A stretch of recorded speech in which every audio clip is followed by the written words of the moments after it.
You haven't on the bad spot.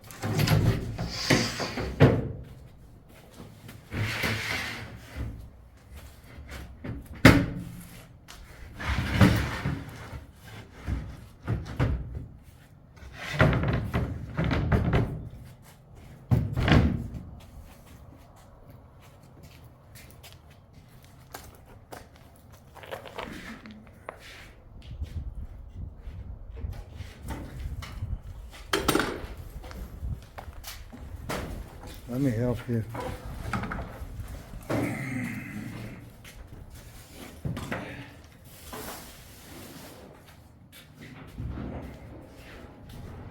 This is what they're going to use as their bedroom. It's actually a supply area to storage, and you have a wall switch over here that goes up and over to a set of LED lights and comes down to, they're going to have their TV over on this wall temporarily.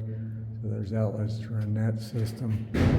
Justin had to bore a hole through the concrete up there to come in from the auxiliary utility room where the power panels are, and then we ran another line over here and down, picked up a double outlet in the general area where the bed's going to be.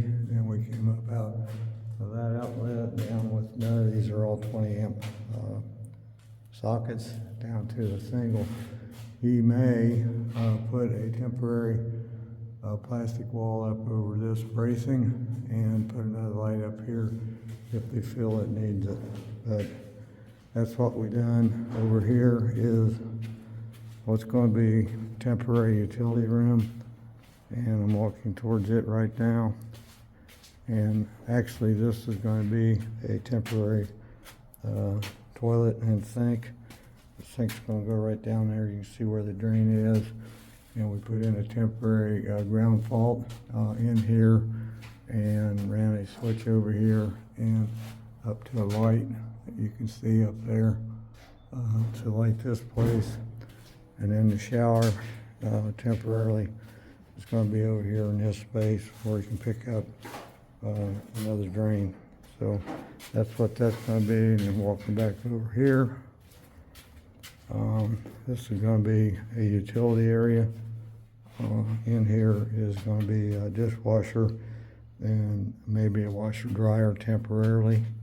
And back in here, I doubt if it'll show anything, is where the power panel is. It looks like from what I can see, it's still picking up in light. We just ran temporary power to here, so he's got power by his breaker boxes, and the breaker boxes, you can barely see them. There's two of them. You got 400 amp service, two 200s is here, and this is our temporary wiring coming out of that, and it's just strung and stapled up. Again, this is all temporary, so he can live temporarily in this area, which is really the basement garage area, while he's building out the rest of the flooring above. And this is the infamous stairway that you can see some of the framing that we built. It took us better part of 2 weeks working 4 hours a day to do that. And I'll walk up and you can see where a guy named Michael, that's a retired Marine vet, has been working for him up here, going on up with the actually first story of the living quarters, and he's been working on framing out.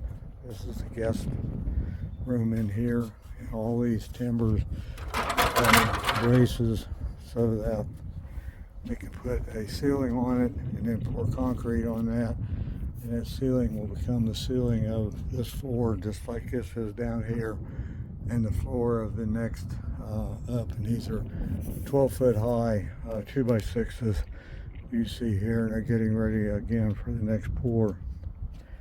Walk over here, you can see where he's been working on bracing and cross bracing, and the walls are going up.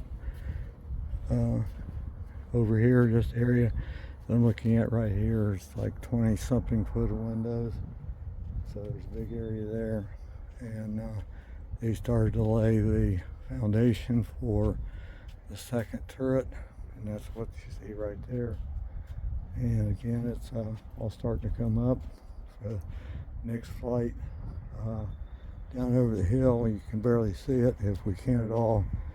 They're going to have a greenhouse down there over the piles, and also a chicken coop. We have to run 12 UF wire down to it and wire the chicken coop and run water down to that in the near future.